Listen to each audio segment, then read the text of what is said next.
Sir అంటే నిలబడతాను sir SD corner sir అంటే నిలబడతాను సార్ ఫోటో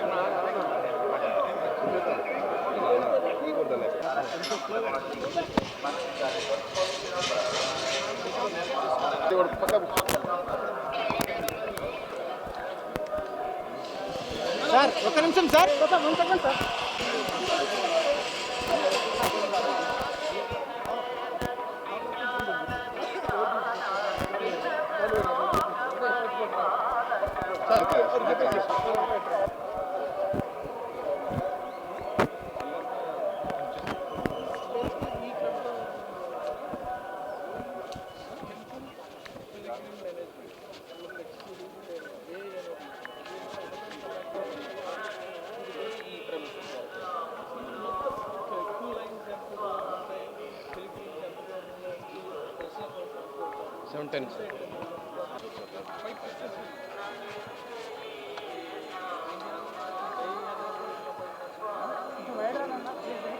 మీడియా మిత్రులందరికీ కూడా నమస్కారం.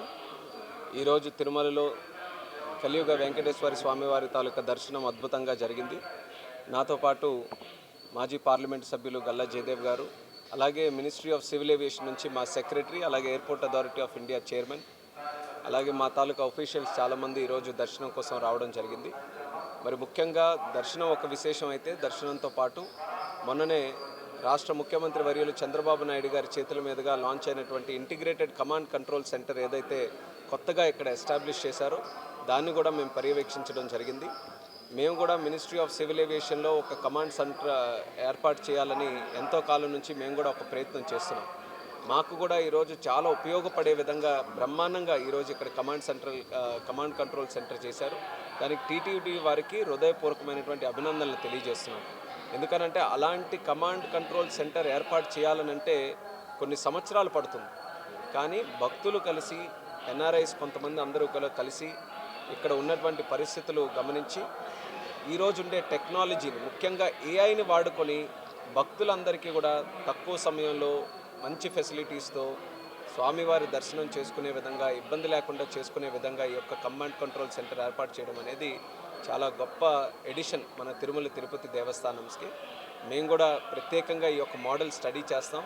ఏ టీమ్స్ అయితే దీని మీద వర్క్ చేసాయో వాళ్ళతో కూడా ఇంటరాక్ట్ అయ్యి, దేశంలో మీరు చూస్తున్నారు ఎయిర్పోర్ట్స్ కానీ ఏవియేషన్ తాలూకా సెక్టర్ ఏ రకంగా గ్రో అయిందని. 2014 నుంచి ఈ రోజు వరకు చూసుకుంటే 74 నుంచి సుమారు 165 ఎయిర్పోర్ట్లు ఈరోజు దేశంలో ఉన్నాయి. మన ప్రధానమంత్రి నరేంద్ర మోదీ గారి తాలూకా ఆధ్వర్యంలో fastest growing sector in the country ఈరోజు సివిల్ ఏవియేషన్ ఉంది. అలాగే భవిష్యత్తులో మరొక 20 సంవత్సరాలు కూడా ప్రతి సంవత్సరం 10% గ్రోత్ రేట్తో ఈ యొక్క సెక్టర్ ముందుకు నడవబోతుంది. అలాంటి సమయంలో ఆపరేషన్స్ కానీ, ప్యాసింజర్స్ కానీ, లేకపోతే ఎయిర్పోర్ట్ తాలూకా కార్యకలాపాలు కానీ, ఇవన్నీ కూడా ఒక కమాండ్ కంట్రోల్ సెంటర్ నుంచి మనం కూడా ఆపరేట్ చేయగలిగితే ఇంకా మంచి ఫెసిలిటీస్ మన ప్యాసింజర్స్ కూడా ఇచ్చే అవకాశం మాకు కూడా ఉంటుంది. ఈరోజు ఒక గొప్ప లెర్నింగ్ మాకు ఇక్కడ కమాండ్ కంట్రోల్ సెంటర్ది. అలాగే ఈరోజు ప్రత్యేకంగా ఈ యొక్క దర్శనం కూడా చాలా చక్కగా చేసినందుకు మన వెంకయ్య గారికి కూడా ప్రత్యేక ధన్యవాదాలు తెలియజేస్తున్నాం. దగ్గరుండి చాలా చక్కగా ఈ యొక్క దర్శనాన్ని కూడా ఏర్పాటు చేశారు. మాకనే కాదు, మిగిలిన భక్తులతో కూడా అందరితో కూడా ఇంటరాక్ట్ అయితే చాలా ప్రశాంతంగా, చాలా చక్కగా ప్రసాదాలు కానీ, దర్శనం కానీ, ఇక్కడ ఏర్పాట్లు కానీ అన్నిటినీ కూడా ఈరోజు మెచ్చుకుంటున్నాం. దానికి మన ముఖ్యమంత్రి వర్యులకి, అలాగే ఉప ముఖ్యమంత్రి వర్యులకి, కూటమి ప్రభుత్వానికి, రాష్ట్ర ప్రభుత్వానికి ప్రత్యేక ధన్యవాదాలు తెలియజేస్తున్నాను. ఒక పవిత్రతను కాపాడుతూ మన సంస్కృతి, సాంప్రదాయాలు, మన దేవాలయాలు ఇవన్నీ కూడా కాపాడడం, దాన్ని ప్రొటెక్ట్ చేయడం, దాన్ని యథావిధిగా ఆ యొక్క శాంక్టిటీని మెయింటైన్ చేసి ముందుకు నడిపించడం అనేది ప్రధానమైనటువంటి బాధ్యత ప్రతి ప్రభుత్వానికి. దాన్ని మనసా వాచా కర్మేణ ఈ యొక్క ప్రభుత్వం పూర్తి శాతం కట్టుబడి ఉండి ఈ యొక్క కార్యక్రమాలు చేస్తున్నందుకు చాలా ఆనందంగా ఉందని కూడా తెలియజేసుకుంటున్నాను.